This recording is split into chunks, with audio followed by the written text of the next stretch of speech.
Shalom, beloved brothers and sisters in Christ. It's so wonderful to see you again. This is the day that the Lord has made. Let us rejoice and be glad in it. Amen. Hallelujah. Let's bow our heads and prepare our hearts and minds and all of our being to immerse in God's presence at this moment, because He is our Master. He is our Lord. He is our friend. He is our love. And we want to be in intimacy with Him at the moment. Not because out of routine, but there we bring a strong desire, wanting to meet Him face to face, to listen to His voice, to feel His touch, to get soaked in His presence, because in His presence there is restorations. Amen. In His presence there is healing. Amen. In His presence we are transformed. Abba Father, Heavenly Father, we thank you, Lord. We give you honor. We give you all the glory. We want to build the throne of praise at this very moment. And we know, according to your words, when 2 or 3 people gather in your name, then you will be in the midst of us. And we believe, Lord, despite the fact that we are in every places on this earth, and we are connected through this virtual service, but we unite our hearts at this very moment, and we want to together build the throne of praise for you and for you only. So reign over it, Rose. Touch every one of us. Be with us. Speak to us. Fill us up again with your holy power, with your Holy Spirit. Reveal us something that is new, a new understanding, so that we can move forward more mightily with you, Lord. Because if you are with us, who can stand against us? Thank you, Jesus. We give you all the praise, and we give you all the worship, and we give you all the glory. In Jesus' mighty name we pray. Let all together say, Amen.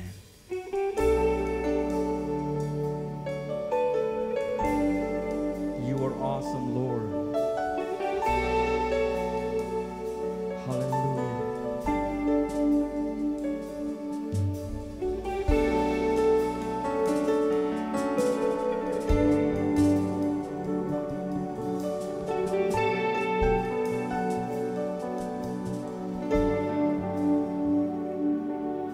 As I come into your presence, past the gates of praise, into your sanctuary, till we're standing face to face.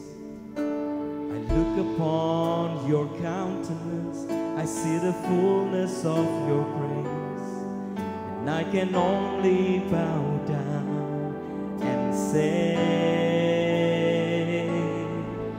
you are awesome in this place, mighty God. You are awesome in this place, Abba Father. You are worthy of our praise. To you our life we raise. You are awesome in this place, mighty God.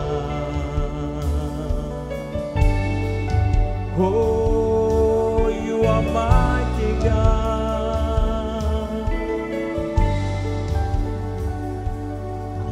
As I come into your presence, past the gates of praise, to your sanctuary, till we're standing face to face.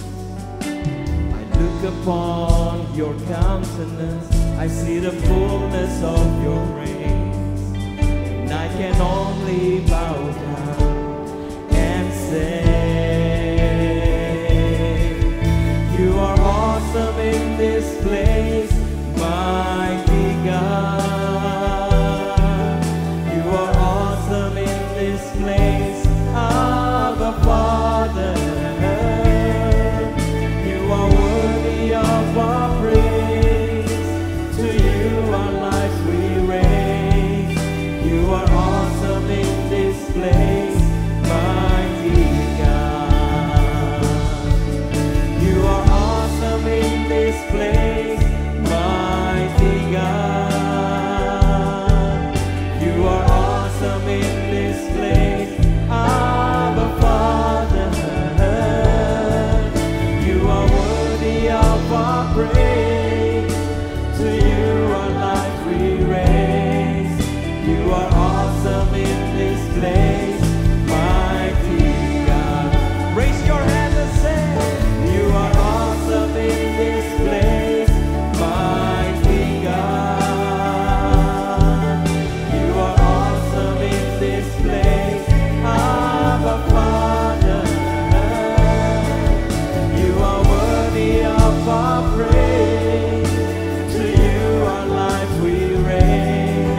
are awesome in this place, Abba Father.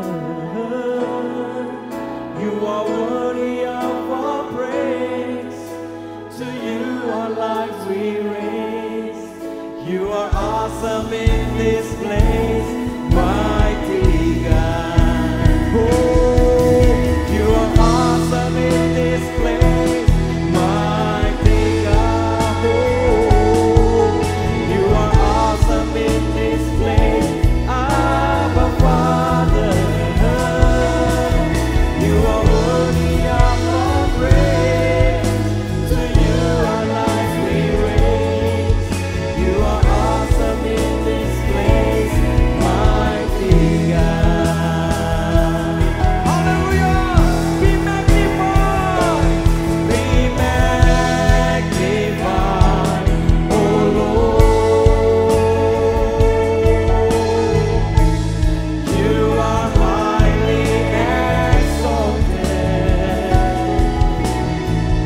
and there is nothing you can't do.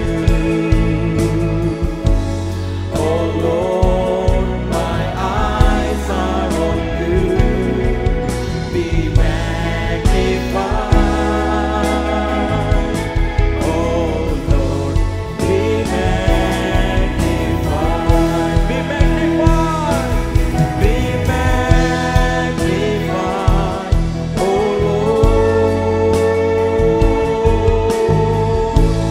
you are highly exalted, and there is nothing you can't do. Oh Lord, my eyes are on you. Be magnified. Oh Lord, be magnified. Hallelujah! Be magnified. Be magnified. Oh Lord, you are highly exalted. Yes, Lord. And there is nothing you can't do. Oh Lord, my eyes are on you. Be magnified. Oh Lord, be magnified. Hallelujah! One more time. Be magnified. Oh Lord, you are highly exalted, and there is nothing you can't do. Oh Lord, my eyes are on you. Be magnified. Oh Lord, be magnified. Oh Lord, be magnified. Oh Lord, be magnified.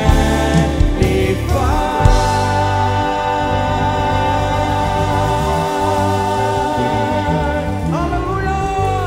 Be magnified, oh Lord, and you are awesome in this place. In Jesus' mighty name. Hallelujah.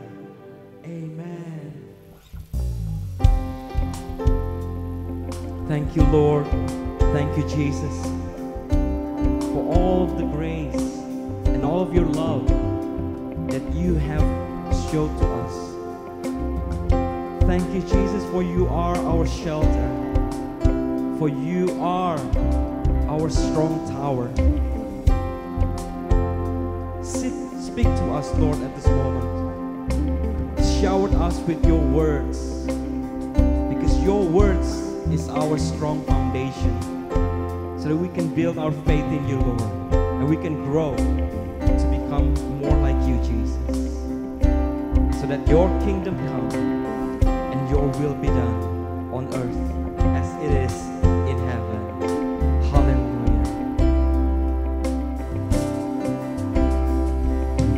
I am will bless the Lord forever. I will trust Him at all times. He has delivered me from all fears. He has set my feet upon a rock. I will not be moved. I'll say of the Lord, You are my shield, my strength, my portion, deliverer, my shelter, strong tower, my very present help in time of need.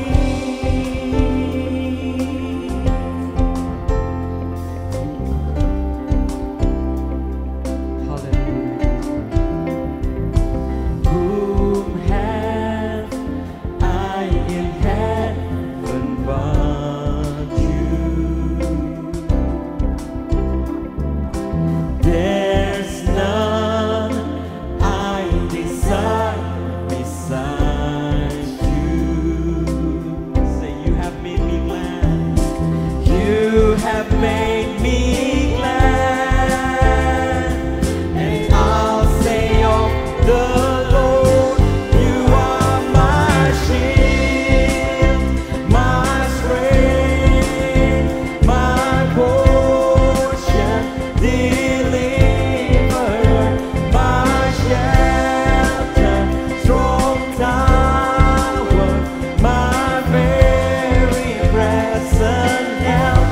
You are my shield, my strength, my portion, deliverer, my shelter, strong tower, my very present help in time of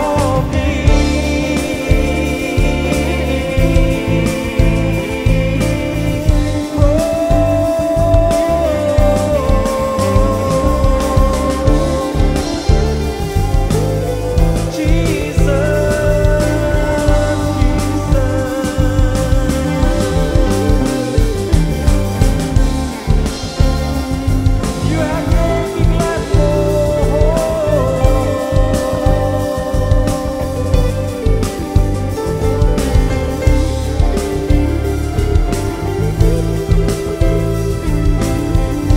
Come on, raise your hands and sing with me. You have made me glad.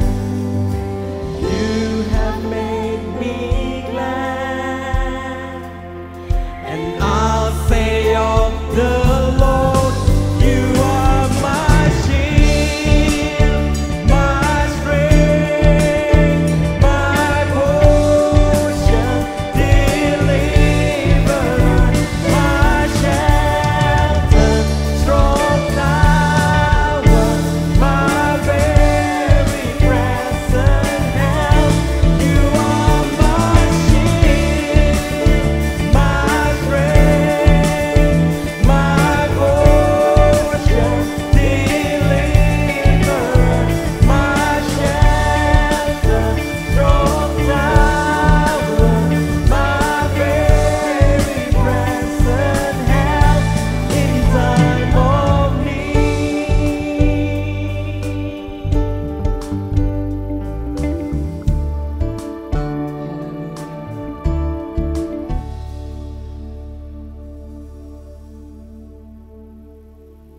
Shalom, it's time to give our offering. Let's give with a joyful heart. But before we give the offering, let us pray.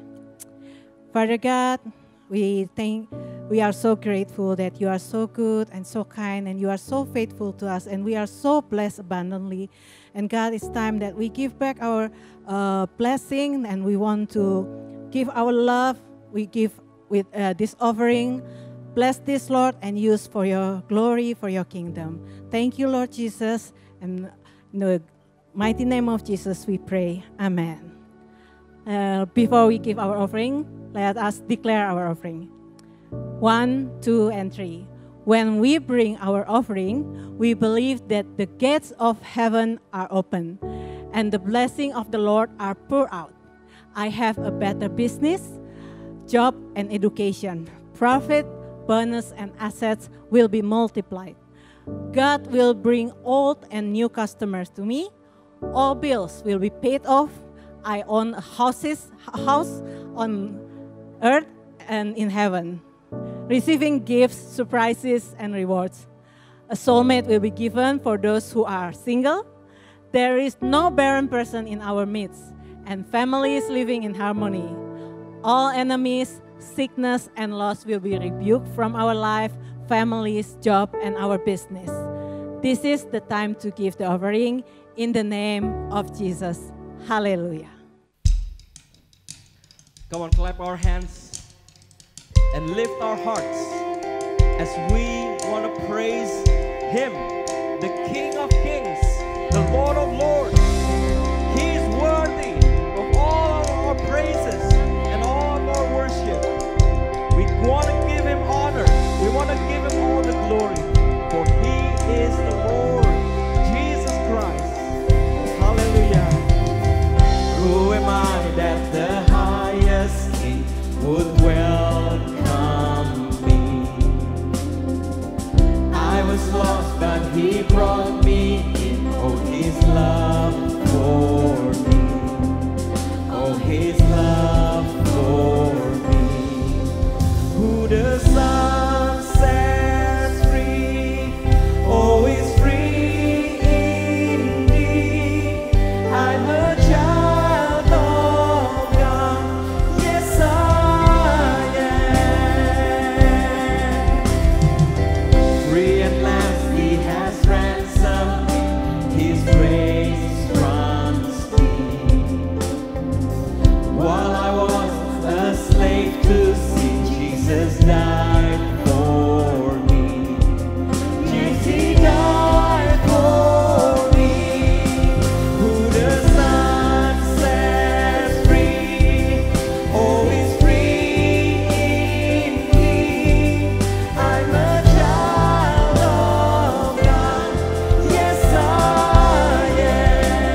Baik, mari kita akan meluruskan bagian ini. Saya beri judul Harmagedon. Mari saya ingin mengajak saudara membaca dalam Wahyu pasal yang ke-16. Wahyu pasal yang ke-17. Kita membaca Wahyu pasal 17 ayat yang ke-14.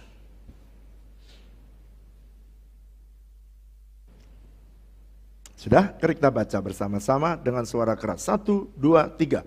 Mereka akan berperang melawan anak domba, tetapi anak domba akan mengalahkan mereka, karena ia adalah Tuan di atas segala Tuan dan Raja di atas segala Raja. Mereka bersama-sama dengan Dia juga akan menang, yaitu mereka yang terpanggil, mereka yang terpilih, dan mereka yang setia. Nah, di dalam Wahyu pasal 16 ayat yang ke-16, Alkitab tulis dengan lebih jelas.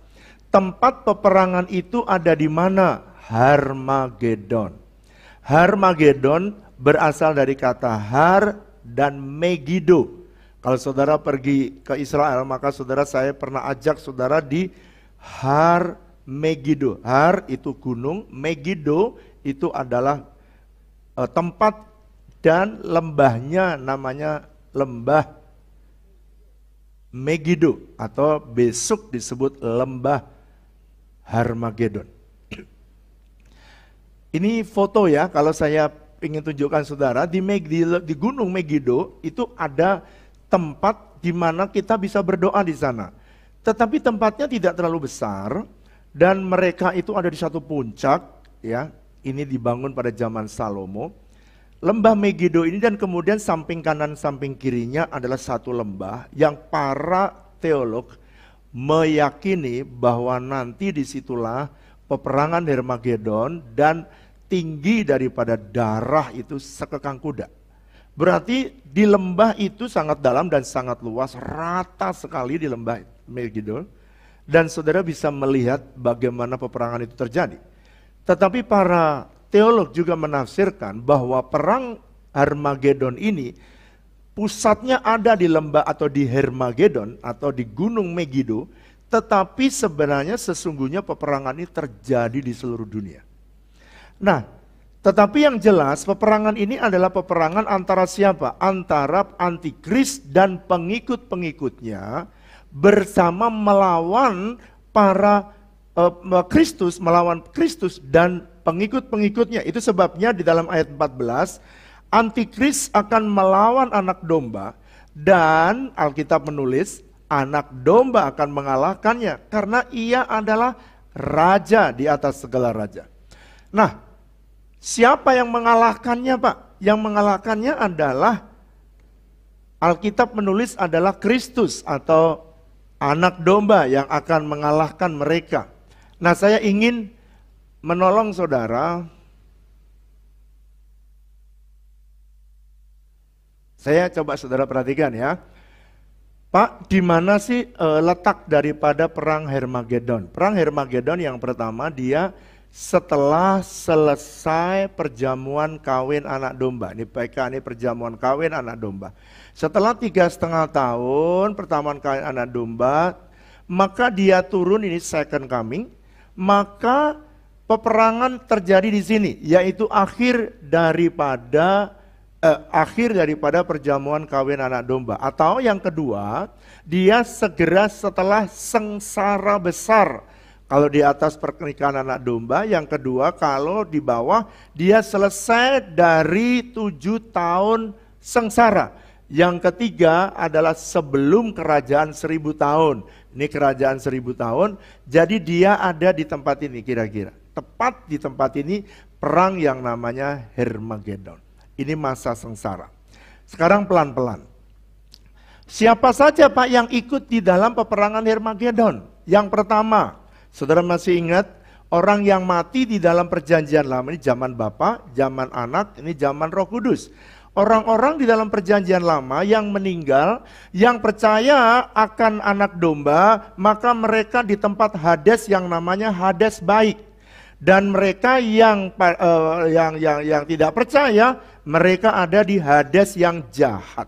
Nah sekarang, kapan mereka ini masuk pergi ke Firdaus? Pada waktu Yesus ini K1, ini kebangkitan Yesus. Waktu Yesus bangkit dan kemudian naik, ya pergi ke surga, maka Alkitab menulis bahwa ada beberapa dan mereka, salah satunya orang yang ada di sebelah kanan Yesus berkata, hari ini kamu akan bersama-sama dengan aku ke mana? Firdaus. Jadi ini kebangkitan yang kedua, dia ada di Firdaus. Orang yang ada di Firdaus, suasana sama persis dengan suasana di sorga. Makanya saudara seringkali kalau saudara membaca Filipi pasal 2 ayat 10, nama Yesus berkuasa atas orang di bumi, saudara, atas orang di bawah bumi ini. Ini ada orang di sini. Dan yang baik sebagian pindah ke Firdaus, sebagian pindah ke sini karena Alkitab menulis pada waktu Yesus bangkit, dia bersama-sama ke Firdaus. Firdaus ini beda dengan sorga. Nah nanti kemudian yang Hades yang di bawah ini namanya Hades yang jahat, orang-orang yang tidak percaya. Maka ini disebut dalam Alkitab sebagai alam maut. Tetapi apakah ini neraka? Belum, ini adalah icip-icip neraka. Neraka pun ada icip-icipnya. Saudara kan suka kalau mau pergi ke toko kue kan ada icip-icipnya. Tapi ini sengsaranya luar biasa. Dan dia nanti aslinya dia akan masuk di dalam lautan api. Inilah yang disebut dengan neraka. Mendekati akhir 7 tahun masa aniaya, Antikris akan berperang dengan negara-negara di utara menurut Yeskiel 38. Kemudian Tuhan Yesus akan datang dan membebaskan Israel. Karena pada waktu itu Israel akan diperangi oleh semua negara-negara dari utara dan kemudian mereka akan menghajar Israel dan ternyata Tuhan menolong mereka, turunlah Tuhan Yesus dan membebaskan orang Israel. Nah saya ingin saudara kita membaca ayat, beberapa ayat yang saya baca untuk menolong saudara. Yudas pasal pertama, karena memang Yudas cuma satu. Yudas pertama ayat yang ke-14. Saya pengen supaya nanti saya akan bahas pelan-pelan. Kalau sudah ketemu, yang di rumah juga tetap membaca ya. Walaupun duduk-duduk di rumah tapi tidak boleh ongkang-ongkang kaki. Semuanya harus mendengar firman Tuhan dan memberikan reaksi atau respon yang baik. Baik, mari ayat 14 dan 15. Mari baca bersama-sama dengan saya ayat yang ke-14 sampai ke-16 supaya komplit. Saya baca 14, saudara 15 dan 16 bersama-sama. Juga tentang mereka, Henokh keturunan ke-7 dari Adam telah bernubuat katanya, sesungguhnya Tuhan datang dengan beribu-ribu orang kudusnya. Ayat 15, 1, 2, 3.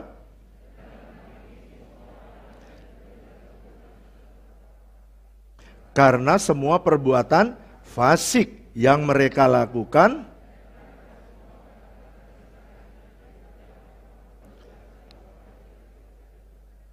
sekarang 16 bersama-sama. 1, 2, 3. Mereka itu orang-orang yang menggerutu, mengeluh tentang nasibnya, hidup menuruti hawa nafsunya, tetapi mulut mereka mengeluarkan perkataan-perkataan yang bukan-bukan, dan mereka menjilat orang untuk mendapatkan keuntungan. Nah, sekarang kita belajar pelan-pelan. Dalam Yudas pasal yang pertama, ayat yang ke-14-15, Alkitab menulis, waktu Tuhan Yesus turun, itu yang second coming, masuk di perang Hermagedon, maka Tuhan itu bersama-sama dengan orang kudus. Siapa Pak? Ini adalah orang-orang yang masuk dalam pengangkatan, perhatikan, di K3.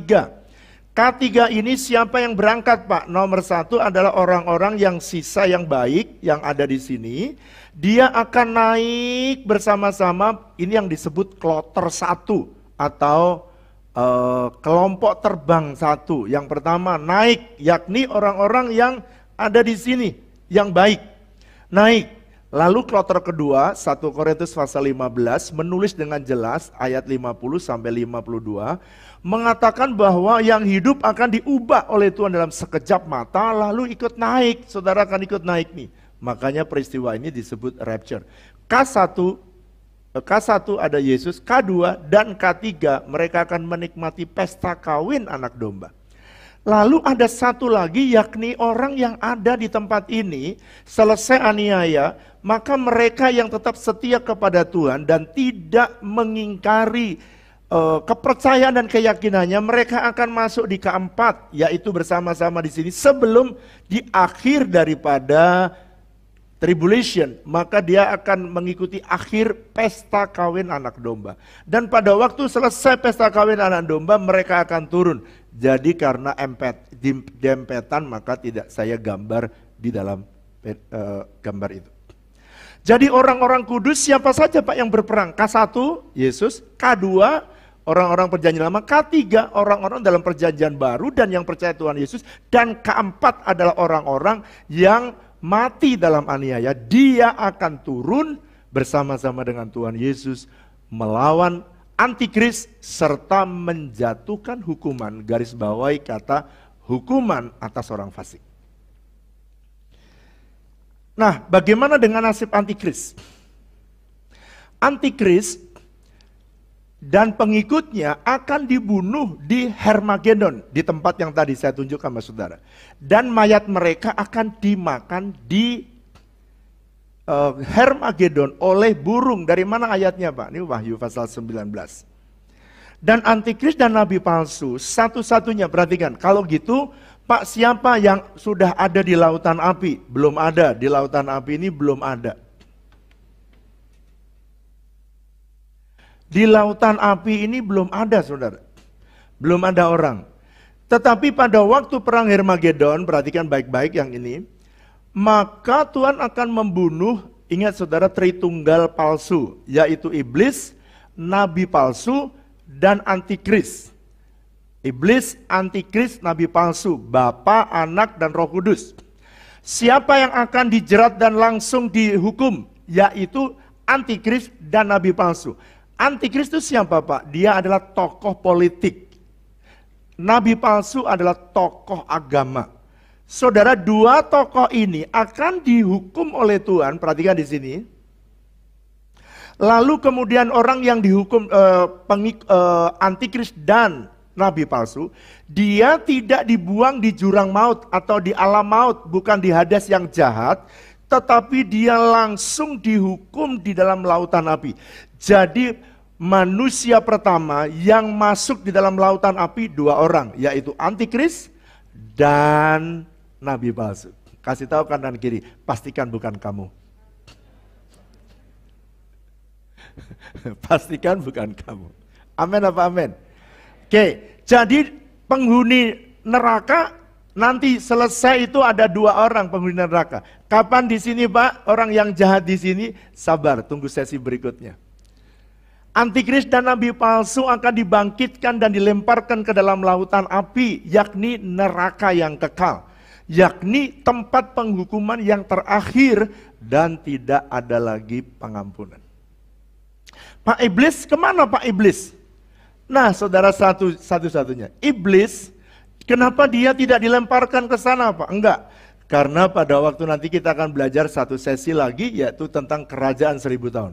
Saya tadi berpikir saya mau selesaikan hari ini semua topik sampai selesai, tapi ternyata enggak bisa. Nah, nanti di dalam kerajaan 1000 tahun, Iblis diikat menurut Wahyu pasal 20 ayat yang pertama dan kedua. Iblis diikat, lalu kemudian dia tidak dilemparkan, dia hanya diikat dan dimasukkan di dalam jurang maut dan ditutup. Jadi dia masih ditutup, diikat selama berapa lama Pak penjaranya? Selama 1000 tahun. Bukan penjara 2 tahun ya, 1000 tahun. Setelah 1000 tahun, iblis yang dari jurang maut tadi dilepaskan lagi di sini, tepat di sini. Akhir di kerajaan 1000 tahun, untuk apa? Untuk mulai mempengaruhi orang-orang yang hidup yang masih jasmani di sini. Dia akan dilepaskan iblis untuk menggoda lagi, dan setelah itu baru iblis dimasukkan ke dalam lautan neraka. Supaya saudara jelas, semua gambar saya buat untuk menolong saudara punya understanding yang lebih clear. Antikris itu siapa Pak? Tokoh politik. Dan nabi palsu siapa Pak? Tokoh agama. pemimpin agama dunia.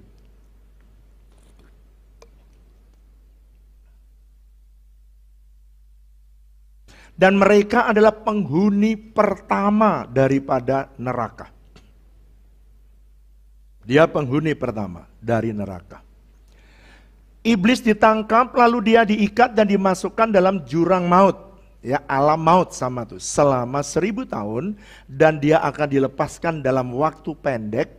Dan dia akan mempengaruhi orang-orang yang masih punya tubuh jasmani. Dalam waktu pendek tidak disebutkan. Peristiwa itu disebut peristiwa Gog Magog. Nah, sekarang saya mau masuk dalam pelajarannya. Anda bayangkan siapa yang akan menghajar antikris? Saudara, coba ya saudara jawab, saya gitu ya. Oke, kalau saya tanya ya, siapa yang akan perang bersama dengan Kristus? Siapa yang akan menghajar antikris dan pengikutnya? Siapa yang akan mengikat pekerjaan setan dan menghukumnya nabi palsu dan antikris dimasukkan dalam jurang maut? Oke, bagus. Berarti saudara meyakini bahwa Anda akan ikut rapture. Kalau Anda ikut rapture, berarti Anda mesti ngerti siapa yang akan membinasakan antikris. Siapa yang akan bersama dengan Kristus membinasakan nabi palsu. Siapa orang-orang yang akan menghajar dan memberikan hukuman kepada orang fasik, yakni orang-orang kudusnya. Dan saya berdoa itulah saudara dan saya. Dan saya berdoa dengarkan, berarti ada kualitas hidup yang Alkitab tulis dengan jelas. Dan ini yang saya ingin sampaikan hari ini. Itu sebabnya saya nggak bisa cerita ke depan tentang kerajaan 1000 tahun, apa yang akan terjadi. Nah, ada pesan Tuhan, 3 pesan Tuhan. Di situ hanya 2. Tapi tadi malam ketika saya berdoa, ada 3 pesan Tuhan untuk saudara.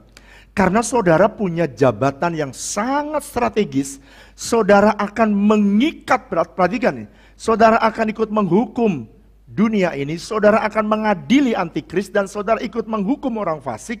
Berarti saudara dan saya tidak boleh punya kualitas hidup yang biasa-biasa. Sekarang saya ingin membaca 1 Korintus pasal 6.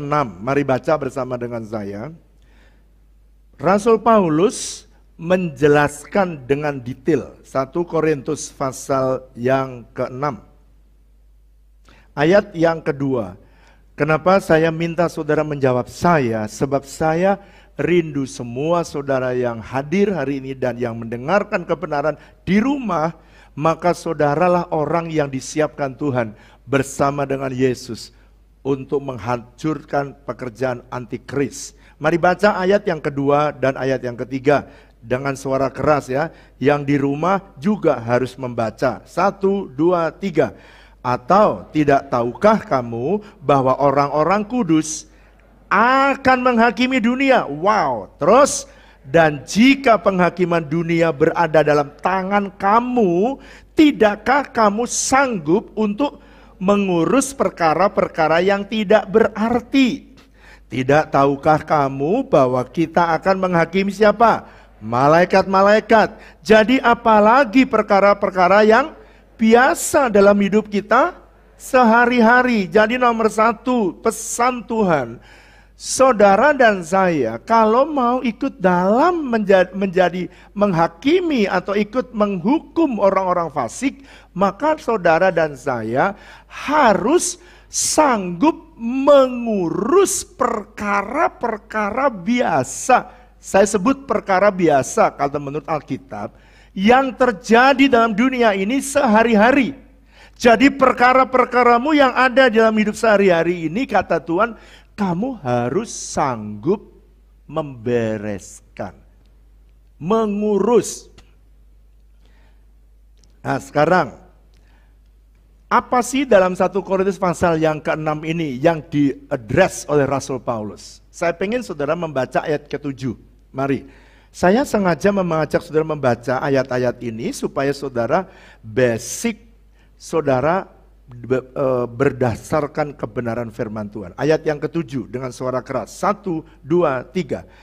Adanya saja perkara di antara kamu yang seorang terhadap yang lain telah merupakan apa? Kekalahan bagi kamu. Mengapa kamu tidak lebih suka menderita ketidakadilan? Mengapa kamu tidak suka dirugikan? Saudara perhatikan ini. Di orang-orang Korintus ketika mereka berselisih, mereka itu mencari keadilan. Ya seperti orang-orang sekarang lah. Kalau berselisih, dia lari ke polisi. Dia lari ke pengadilan. Kenapa? Mencari keadilan. Nah Tuhan bilang gini, kalau kamu pengen masuk di kategori orang yang diangkat di sini, di rapture, dan akan turun bersama dengan Tuhan di perang Harmagedon, maka kamu harus punya kualitas hidup. Dengarkan ini, waktu saya membaca ini, tiba-tiba Tuhan tuh bicara kepada saya, kamu mesti terangkan, sekalipun kamu gak pernah khotbah ini. Tapi kamu harus beritahu dengan jelas kepada umatku, kalau mereka mau menghakimi, maka mereka harus hidup seperti ini, yaitu tidak boleh membawa perkara-perkara yang saudara konflik di dalam dunia ini, membawa di antara saudara, di antara jemaat, membawa persoalan itu ke pengadilan. Atau, ini bahasa lain ya, saya terjemahan 1 Korintus pasal 6 ayat 7 dari firman Allah yang hidup, FAYH. Adanya perkara pengadilan itu saja sudah merupakan kekalahan bagi saudara sebagai orang Kristen. Jadi kalau kamu punya persoalan, lalu kemudian persoalan itu saudara nggak bisa selesaikan, maka Rasul Paulus bilang, masa sih persoalan yang biasa itu kamu nggak bisa selesaikan, dan kamu harus mencari keadilan, pergi ke pengadilan, please.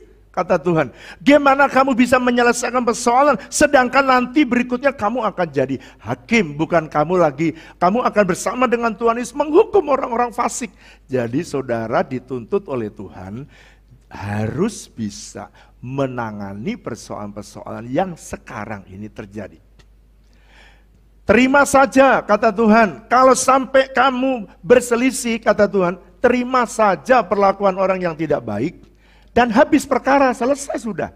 Kalau dia bilang gini, dalam hal ini kita lebih memuliakan Allah kalau kita membiarkan diri kita dirugikan orang. Berat loh ini, berat. Kelihatannya bacanya enak. Coba terjemahan yang lain. Ini terjemahan yang lain ya. Sebenarnya sudah menjadi kegagalan bagimu karena kamu mempunyai perkara. Jadi saudara berselisih dengan sesama orang Kristen dan menyebabkan orang itu menjadi membawa perkara itu. Kata Tuhan, kamu udah kalah. Kamu sudah kalah. Karena kamu mempunyai perkara, kamu sudah kalah. Mengapa kamu tidak lebih suka disalahkan? Orang tidak salah tapi disalahkan. It's okay, terima. Selesai perkaranya. Tapi pertanyaannya, maukah orang Kristen ngalah? Jawab yang keras.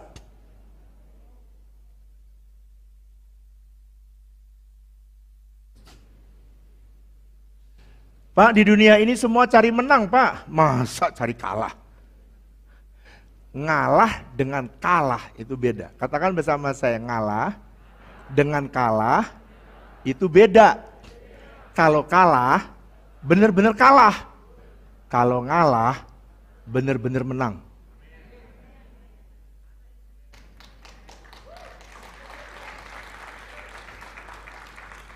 Waktu saya baca ini, coba baca Alkitab yang benar.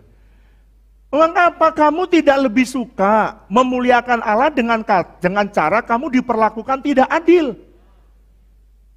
Waktu dulu, saya suka kalau diperlakukan tidak adil, saya bertanya kepada Tuhan, kenapa sih mereka memperlakukan aku tidak adil?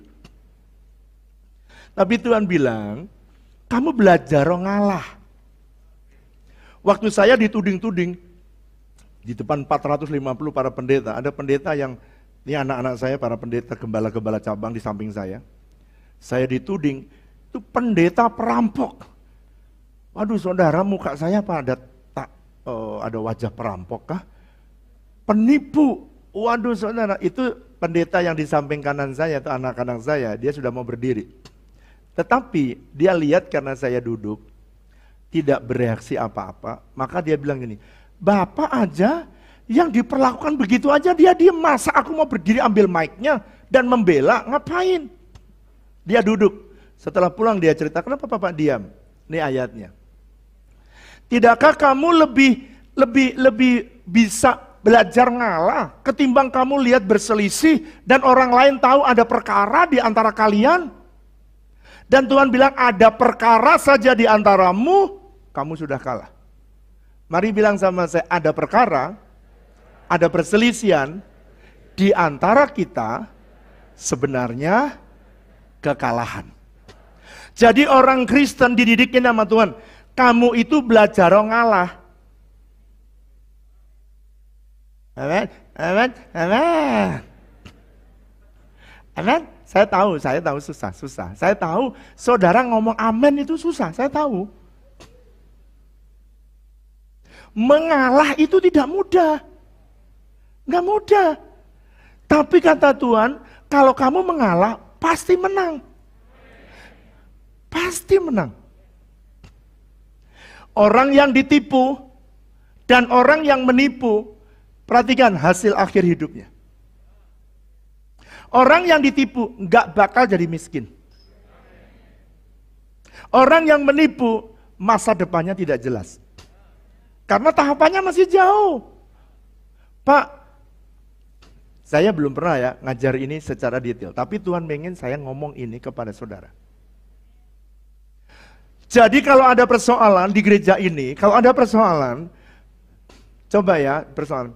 Saya kadang-kadang lihat di gereja ada pendeta berkelahi sama jemaatnya. Kenapa tidak belajar ngalah? Kenapa ada perkelahian di antara, ada nggak? Saya tanya, ada nggak sesama jemaat punya persoalan? Ada apa tidak? Yang keras? Ada. Sesama diaken ada nggak persoalan? Ada, tapi Tuhan bilang kalau kamu mau ikut pengangkatan, belajar yang keras. Dan belajar untuk rela diperlakukan tidak adil. Saya dibilangin kamu mencuri uang perpuluhan, pegang duit aja nggak pernah saya. Untung ya, untung. Setan nembak, tapi saya tahu salah setan kamu, salah. Gua nggak pernah pegang duit loh. Gak pernah pegang duit. Sampai sekarang hari ini, saya gak pernah pegang duit. Di rumah aja, saya gak pegang duit. Ibu Flora yang pegang duit. Salah, setan itu salah. Jadi waktu setan bilang kamu mencuri uang perpuluhan, lo uang pegang aja gak pernah, uang keuangan sama bendahara yang pegang. Gak pernah pegang saya ini. Saya pegang firman aja. Yang memang punyanya cuma firman Tuhan. Jadi waktu setan menghajar itu, saya bilang forward gitu loh, salah tembak loh. Kenapa saudara nggak belajar? Kalau ada perselisihan, belajar ngalah dan rela untuk tidak diperlakukan tidak adil. 1 Korintus pasal 6 ayat 9-10. Pak, kalau begitu nanti enaknya orang itu, please. Kalau saudara membaca di dalam Roma pasal 12 ayat 19 dan 1 Korintus pasal 6 ayat 9-10. Saya pengen ajak saudara baca supaya saudara mudah ngalah itu mudah. Mari baca 9-10. Ayo cepat.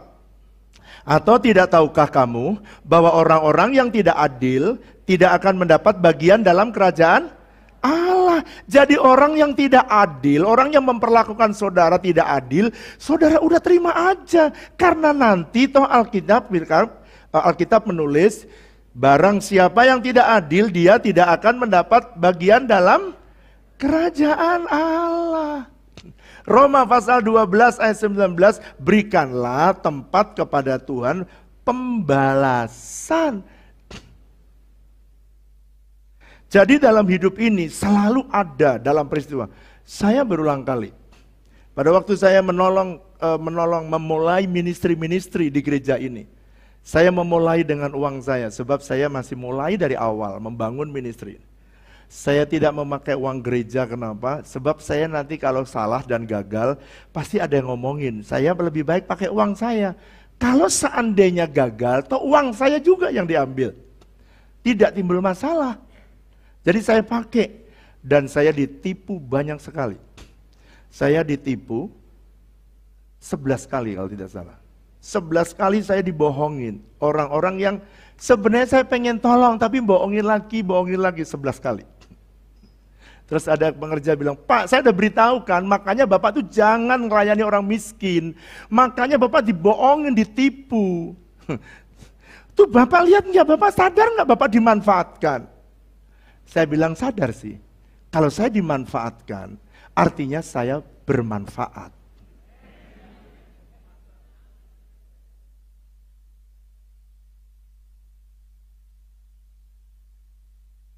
Ada yang amin, ada yang...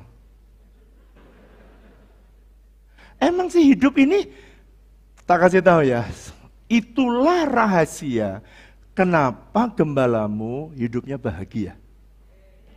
Dan itu sebabnya, dengarkan gini, Pak kenapa Bapak begitu rela, ya sepertinya Bapak diperlakukan tidak adil kok Bapak rela ya. Iya rela, karena hidup ini ada yang melihat, ada yang menilai, tidak perlu kita semua jadi hakimnya.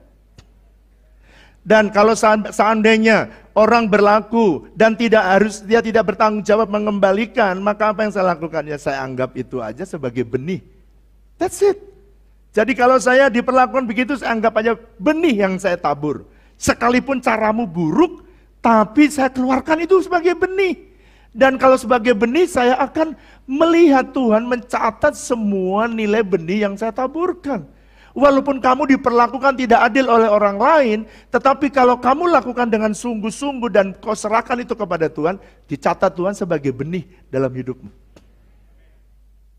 Dan benih seperti penabur benih, dia tidak pernah merasa benihnya hilang. Dia pasti akan tumbuh dan satu hari akan berbunga dan satu hari pasti akan berbuah dan menghasilkan. Itu sebabnya sekalipun gereja ini berulang kali, saudara saya tuh kadang-kadang mengerjakan perintah Tuhan, itu banyak sekali yang melukai. Cuma saya nggak jarang cerita. Contoh, tanah 12 hektar contoh. Sertifikat udah di tangan kita. Oke? Orang itu seharusnya yang menggarap di situ, harusnya tahu sertifikatnya udah di tangan kita. Saya minta tolong Bapak permisi dong, ini kita mau garap. Malah apa yang kita tanam, semua dicabutin sama dia. Sebenarnya kalau saya mau tuntut, ya bisa. Tapi Alkitab jangan suka begitu kalau ada persoalan. Kamu lebih baik ngalah. Saya tanya Bapak, maunya apa sih? Saya minta dong Pak namanya uang ganti rugi. Loh, Bapak dirugikan apanya? Bapak selama ini puluhan tahun pakai tanah, bertahun-tahun pakai tanah kita, dan dia mereka minta ganti rugi. Kita kasih namanya uang kerohiman. Tanda tangan, biar rohim semua. Saya tanda tangani, bayar oke nggak apa-apa. Di luar budget, oke. Tanda tangan, Pak Lurah tanda tangan, semua tanda tangan. Setelah tanda tangan selesai, saya berpikir bahwa mereka bisa pergi, mau pergi. Ternyata nggak mau pergi juga. Apakah saya mau berkelahi dengan mereka? Kalau saya berkelahi dengan mereka, saya mesti mikir ayat ini nih. Jadi apa yang saya lakukan? Saya tanya, Pak, bolehkah kita mulai menanam dan Bapak mulai pergi? Loh kita ini Pak, belum terima uang kerohiman. Lah ini tanda tangan ini apa Pak? Iya itu orang lain. Lah ini Bapak yang tanda tangan. Ya minta lagi Pak. Coba. Itu sudah gondok jam 2 saudara. Gimana? Mau keras?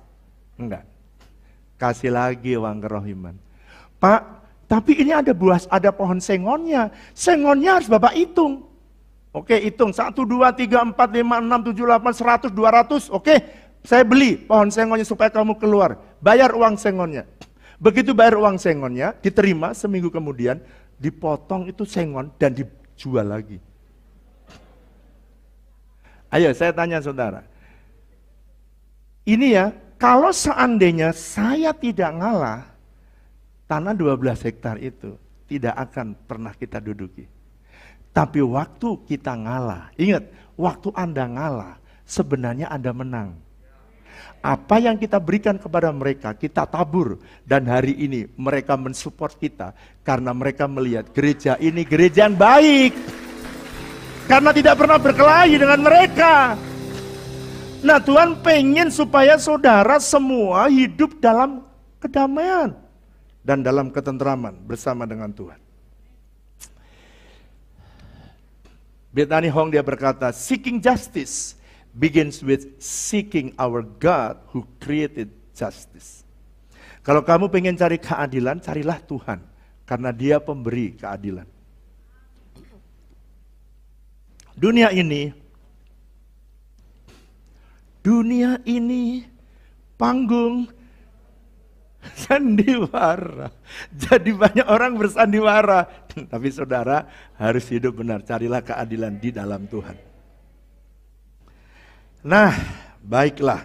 Sekarang kita membaca untuk pesan kedua. Cepat sedikit supaya saya bisa menyelesaikannya. Yudas pasal pertama.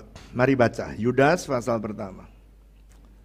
Rasanya kok saya lega ya bisa ngomongin saudara hari ini. Lega sekali. Saya yakin jemaat WTC besok tidak ada lagi berkelahi. Semoga ya. Itu doa saya. Yudas pasal yang pertama ayat yang ke-16. Mungkin 15, 16 kali ya. Oh, mungkin tadi yang kita baca. Ayat 15. Saya 14. Juga tentang mereka Henoh keturunan ketujuh dari Adam telah bernubuat katanya. Sesungguhnya Tuhan datang beribu-ribu orang kudusnya. Ayat 15 bersama-sama.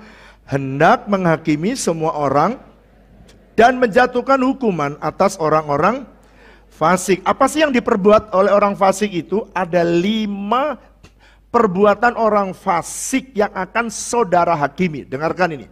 Kalau ada 5 perbuatan orang fasik yang bakal saudara hakimi, Tuhan ini pesan Tuhan yang kedua.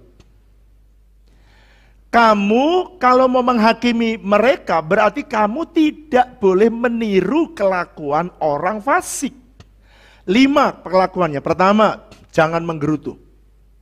Kedua, jangan mengeluh tentang nasib. 3, jangan hidup menurut hawa nafsu. 4, jangan berkata-kata yang bukan-bukan. Yang kelima, jangan menjilat orang untuk mendapatkan keuntungan saudara. 5 ya, saya akan bahas satu persatu. Siapa di sini? Nomor 1 ya, menggerutu. Saya coba cari arti menggerutu. Menggerutu itu orang yang tidak bersyukur apa yang Tuhan berikan dalam hidupnya. Orang itu harusnya bersyukur untuk apa yang sudah ada di tangan dia. Bersyukurlah. Nah kadang-kadang ada orang, kenapa dia menggerutu? Dia tidak bersyukur dengan apa yang ada pada dia, tapi dia selalu menggerutu apa yang tidak ada pada dia. Makanya orang menggerutu. Saya berdoa supaya setiap saudara senang bersyukur. Jadi ada orang yang bilang datang kepada saya, dia bilang begini. Dia bilang gini, Pak, gimana bisa bersyukur? Hidup saya nggak bahagia, mana bisa saya bersyukur? Saudara salah ngomong begitu. Yang benar tuh gini, saudara bersyukurlah, maka kamu bahagia. Jangan bahagia dulu baru bersyukur. Tuhan bilang bersyukur dulu. Jim Rohn dia berkata begini, maturity is ability to not complain when things don't go well. Jadi kematangan atau kedewasaan rohani adalah kemampuan saudara untuk tidak komplain terhadap persoalan-persoalan yang terjadi yang tidak mengenakan saudara. It's always give thanks, memberikan ucapan syukur. Billy Graham dia berkata gini, ini keren nih dia bilang, grumbling and gratitude are a conflict. Jadi menggerutu dan mengucap syukur itu satu yang berlawanan. Dia bilang ini, be grateful and you don't grumble. Grumble and you won't be grateful. Jadi kalau kamu menggerutu, kamu gak mungkin mulutmu bisa mengucap syukur. Never. Jadi latihlah mulut ini mulai sekarang karena kita akan mengadili orang yang menggerutu. Perhatikan lo ya. Nanti orang kita akan menghakimi di sini. Siapa yang kita hakimi? Orang-orang yang menggerutu. Masa kita nggak akan menghakimi orang menggerutu, kita juga yang menggerutu. Bapak nggak tahu kelakuan suami saya sih. Kalau tahu kelakuan suami saya, baru Bapak tahu. Kayaknya Tuhan tahu semua deh ya. Kalau saya nggak tahu, tapi Tuhan tahu semua. Kalau Tuhan berkata mengucap syukurlah, ya mengucap syukur. Terima kasih untuk istri. Amin, amin, amin. Kenapa enggak aminnya kompak? Mengucap syukur untuk istri, mengucap syukur untuk suami, mengucap syukur untuk anak. Gitu. Suami bawa pulang uang berapa? Mengucap syukur. Jangan uang banyak, haleluya. Uang dikit, halelupa. Jadi, oke, jangan menggerutu. Bilang sama saya mulai hari ini, karena saya mau menghakimi, saya tidak boleh menggerutu. Setuju?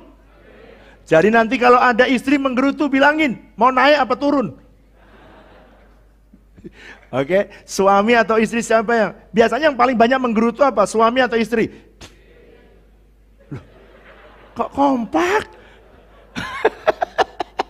Ayo please deh, kita mulai bertobat. Nah, ada orang-orang tertentu yang suka mengeluh tentang nasibnya. Tuhan, kenapa sih pandemi nggak berakhir? Kenapa COVID-19 sudah ditolak, ditengking, apalagi Tuhan? Banyak yang menggerutu. Kenapa Tuhan jualan saya tidak laku? Tuhan, kenapa saya jemur ikan tidak kering-kering karena hujan melulu? Orang Ambon nih. Dia cerita orang Ambon. Orang Ambon punya ikan banyak dijemur, gak kering-kering. Begitu dijemur 1 jam, hujan, tarik lagi ke dalam. Begitu dimasukin ke dalam, hujan, keluarin lagi. Terang, keluarin lagi. Begitu keluar terang, 1 jam, hujan, masukin lagi. Orang Ambon bilang ini, Tuhan, sebenarnya Tuhan itu bisa nggak sih ngatur matahari? Kalau Tuhan nggak bisa ngatur hari, nggak bisa ngatur matahari, Tuhan turun deh, beta yang atur matahari. Nah, jangan gitu, itu orang yang suka mengeluh. Pak, gimana sih caranya supaya saya tidak ngeluh? Mengeluh tentang nasib.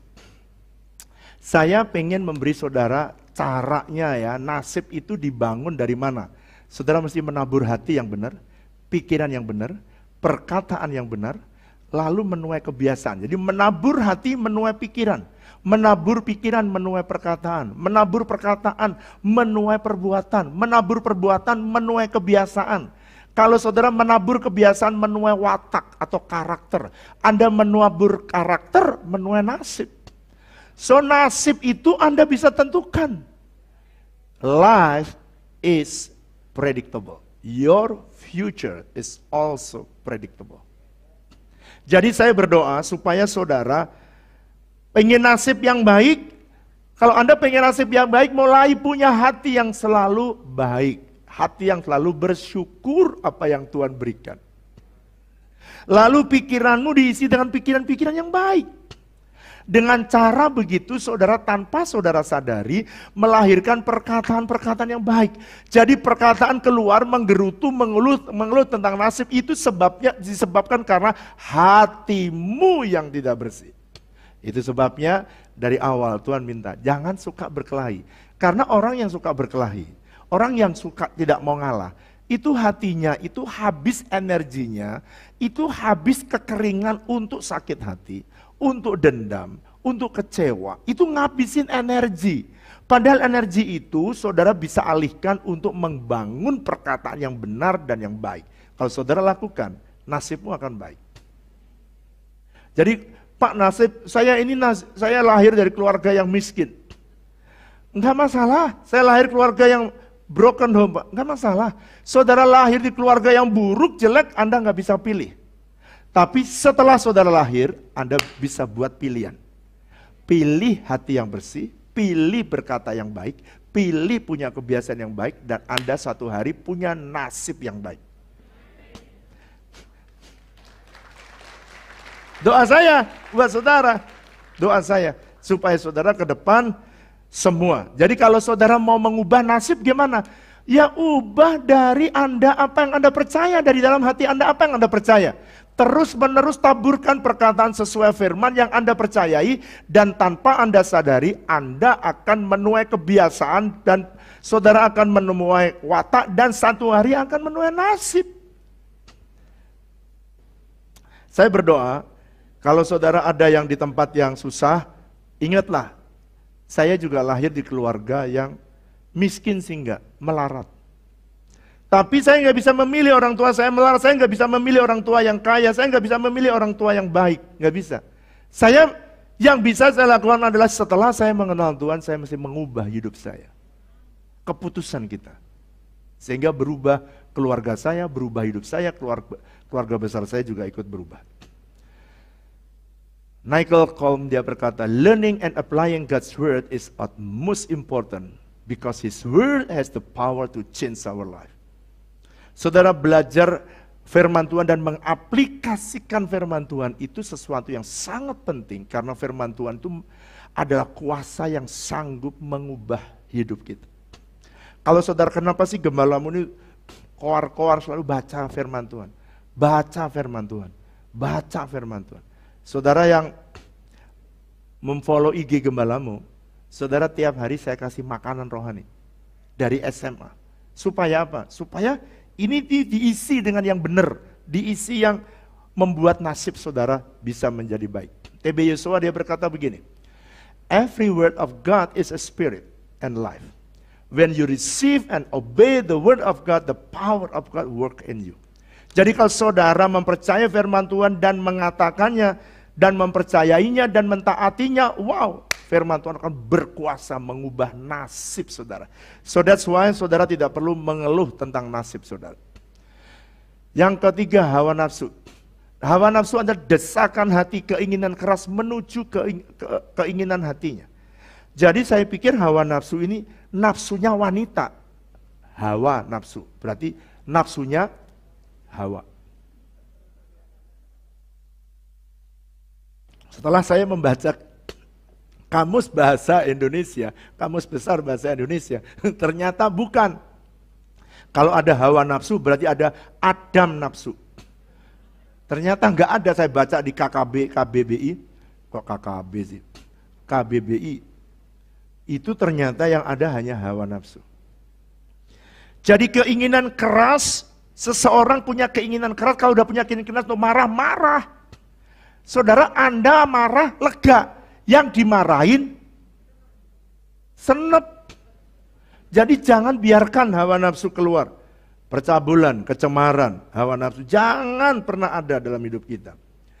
Tuhan bilang, jangan punya kata-kata yang bukan-bukan, hoax, rasis, kebencian. Hati-hati ya, sekarang bukan hanya Tuhan gak boleh berhadapan dengan hukum sekarang.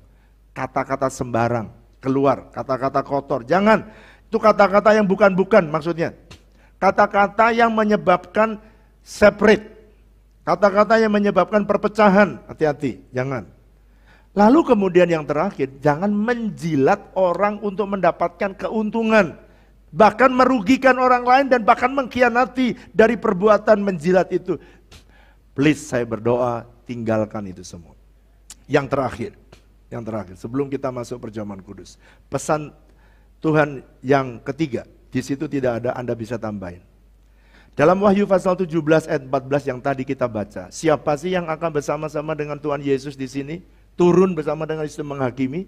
Menurut Wahyu pasal 17 ayat yang ke-14, adalah orang yang terpanggil. Yang ketiga. Yang kedua adalah orang yang terpilih. Dan yang ketiga adalah orang yang setia. So, perhatikan.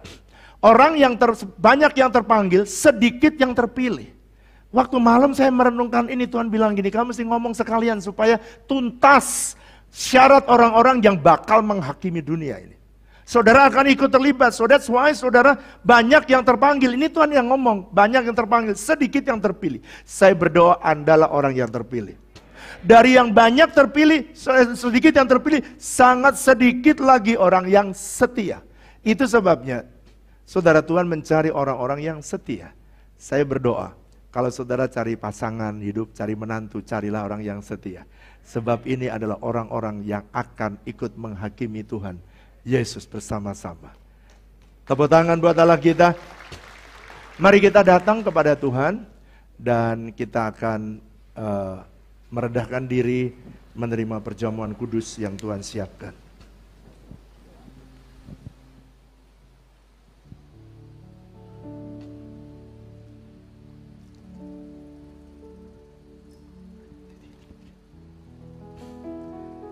Kita siapkan perjamuan kudus untuk setiap saudara.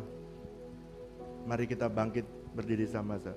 Lord, I give you my heart, I give you my soul, I live for you alone. Every breath that I take, every moment I'm away, Lord, have your way in me. Lord, I give you my heart. Berikan hidupmu, berikan seluruh hidupmu kepada Tuhan. Kita mau menerima perjamuan kudus. You alone, every breath that I take, every moment I'm away, Lord, have your way. Biar musik saja nyanyikan lagu ini. Sebelum saudara makan dan minum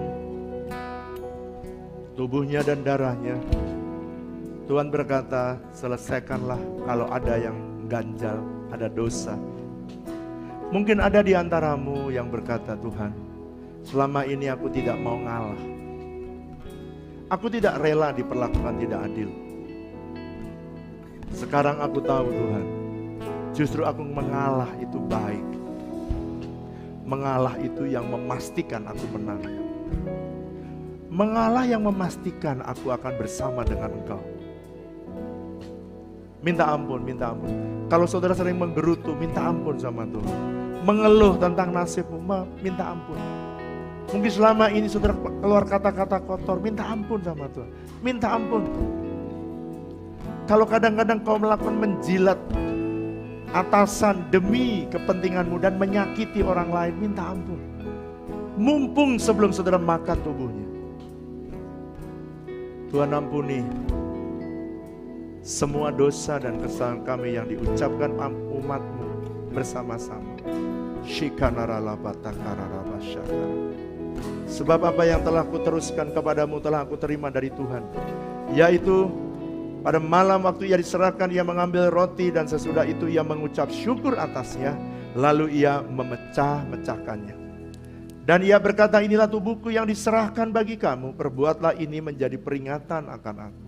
Kekasih-kekasih Kristus, bukankah roti yang kita pecah-pecahkan ini adalah persekutuan kita dengan tubuh Kristus?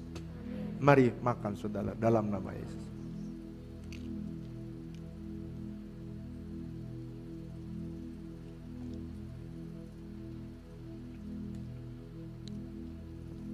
Mari angkat cawan di tangan kanan kita tinggi-tinggi. Demikian juga ia mengambil cawan sesudah makan. Lalu ia berkata, cawan ini adalah perjanjian baru yang dimeteraikan oleh darahku.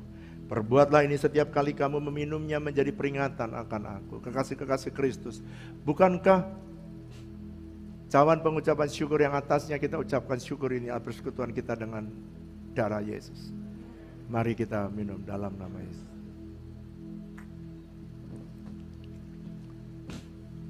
Mari naikkan, terima kasih Tuhan.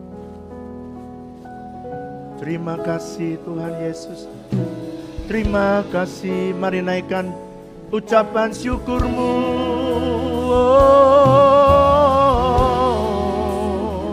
Shandarala barala barala basyakandara. Naikkan syukurmu. Shidiarala maya shandaralamu. Haleluya. Shandarala barala barala barala barala barala. Shandarala barala barala barala barala. Haleluya. Mari angkat dua tanganmu. Angkat dua tanganmu. Datang kepada Tuhan. Shandarala barala barala shandarala barala barala. Yang di rumah angkat dua tanganmu, angkat dua tanganmu. Mari minta pengampunan kepada Tuhan, minta kekuatan yang baru. Tuhan, urapi anak-anakmu untuk melangkah sesuatu yang baru. Oh, Haleluya. Jesus, Jesus, Jesus. Beri kekuatan yang baru untuk bisa ngalah, untuk bisa menyelesaikan persoalan. Jesus, Jesus. Jama, jama, jama, jama, jama, jama, jama.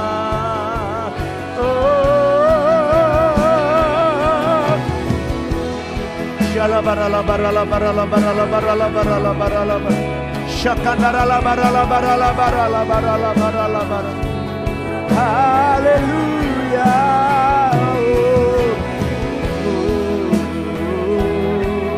Shandarala barala barala barala.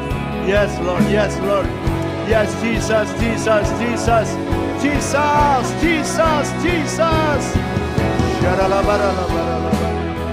Rapi anak-anakmu, bawa mereka terus naik, hidup mereka makin suci, makin kudus. Haleluya.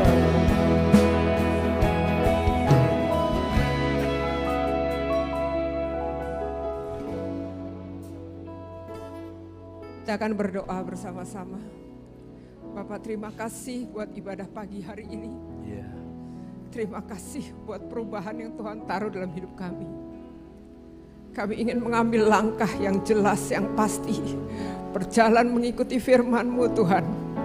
Sekalipun tidak mudah, aku berdoa biar Engkau menolong setiap umat-Mu. Baik yang hadir di tempat ini, baik yang ada di rumah mereka masing-masing Tuhan. Aku berdoa biarlah hari ini kasih-Mu yang melingkupi kami. Damai sejahtera-Mu yang menyertai setiap keluarga demi keluarga, rumah tangga demi rumah tangga. Aku berdoa hari ini ada kebebasan, ada kemerdekaan Tuhan. Ada kemerdekaan yang sejati ketika kami memutuskan, bukan karena kami bisa, tapi kami mau melakukan firman Tuhan. Bapak, terima kasih Tuhan, terima kasih. Aku mau berdoa Tuhan, biarlah Engkau mempersiapkan kami menyambut kedatangan-Mu yang kedua. Hati kami bersuka cita, kami ambil bagian dalam Pentakosta ketiga. Kami melihat pencurahan Roh Kudus yang dahsyat. Kami akan memberitakan Injil kepada banyak orang. Kami mau terus ada berjalan bersama-sama sampai garis terakhir. Kami dapat sebagai orang-orang yang terpanggil, yang dipilih dan yang setia ya Tuhan. Tuhan, aku berdoa kami tidak mau ketinggalan dengan orang-orang yang baru percaya mengenal Kristus. Kami akan terus berjalan dengan setia melakukan firman Tuhan. Aku berdoa Tuhan, berkati umat-Mu, keluarga demi keluarga. Kembalikan anak-anak kepada orang tuanya, kembalikan hati bapak-bapak kepada anak-anaknya. Tuhan, aku berdoa, pulihkan Tuhan. Aku berdoa di setiap kersel-kersel terjadi pemulihan yang luar biasa. Aku berdoa Tuhan, Korakara, biarlah setiap kami menemukan keluarga rohani yang indah di dalam Engkau. Pagi ini kami berdoa, hari ini kami berdoa buat bangsa dan negara kami. Kami memberkati pemerintahan bangsa kami. Kami memberkati seluruh kementerian ada dalamnya. Kami berdoa, kami setiap hari kami bawa bangsa dan negara kami, biar Indonesia mengalami lawatan Tuhan yang besar. Indonesia akan menjadi negara yang terus Tuhan pulihkan, Tuhan perbaharui Tuhan. Berikan kami keberanian untuk hidup benar Tuhan. Aku berdoa urapi lembaga legislatif, lembaga yudikatif Tuhan, lembaga eksekutif, urapi setiap mereka Tuhan, supaya setiap keputusan yang dilakukan itu sesuai dengan kehendak Tuhan. Tapi kami berkata, biarlah anak-anak-Mu hidup dalam kebenaran-Mu, biarlah terang itu bersinar dan garam itu menjadi nyata. Terima kasih Tuhan, terima kasih. Pagi ini kami berdoa buat anak-anak-Mu yang terbaring sakit. Kami berdoa biarlah Engkau menumpangkan tangan-Mu dan biarlah oleh bilur-bilur Yesus setiap anak-anak-Mu yang sakit disembuhkan Tuhan. Kami akan lihat kebaikan dan kemurahan Tuhan mengalir Tuhan. Aku berdoa anak-anak-Mu yang membutuhkan pekerjaan yang baru atau sedang merintis pekerjaan yang baru, usaha yang baru, Engkau memberkati dengan berlimpah-limpah. Kami menyerahkan semua usaha pekerjaan yang kami kerjakan ke dalam tangan-Mu, biar Engkau memberkati perusahaan dan usaha di mana anak-anak-Mu bekerja Tuhan. Biar itu Tuhan jagai oleh karena ada terang-Mu yang bersinar di sana. Terima kasih Tuhan, terima kasih kami berkati lingkungan di tempat di mana gereja berada, juga di area sekitar tanah 12 hektar. Kami berdoa biarlah tangan Tuhan menyertai dan Tuhan mempermudah dalam segala perizinan dan segala hal yang kami perlukan untuk pembangunan rumah-Mu Tuhan. Terima kasih Tuhan, terima kasih. Terima kasih, kami bersyukur buat hamba-Mu yang melayani. Terima kasih buat gembala kami yang menolong kami untuk mengenal jalan-jalan-Mu. Terima kasih buat setiap pelayan pujian penyembahan. Terima kasih buat frontliner yang meluncurkan sanctuary Tuhan. Terima kasih Tuhan. Terima kasih buat para asyir guru sekolah minggu Tuhan. Terima kasih buat frontliner yang juga mulai ibadah hari ini. Terima kasih buat next gen yang juga akan melakukan ibadah secara hybrid hari ini. Terima kasih buat diakon diakones Tuhan. Kami percaya tuaian beribu-ribu laksa terjadi. Tuaian yang terbesar sebelum Tuhan Yesus datang kembali sedang terjadi Tuhan. Terima kasih Tuhan. Terima kasih. Terima kasih Tuhan. Terima kasih. Kami bersyukur dan kami akan kembali kepada aktivitas kami. Kami siap menerima berkat Tuhan. Mari angkat dua tanganmu dan terimalah berkat Tuhan. Diberkatilah hidupmu, diberkatilah pekerjaanmu, diberkati bisnismu, diberkati pelayananmu. Berkat yang berasal dari Allah Bapa kita, kasih dan cinta yang berasal dari Tuhan Yesus Kristus, persekutuan yang manis dengan Allah Roh Kudus kiranya menyertai saudara sekalian mulai hari ini, bahkan sampai selama-lamanya. Yang percaya sama-sama katakan amin. Tuhan Yesus memberkati. Selamat hari Minggu. God bless you.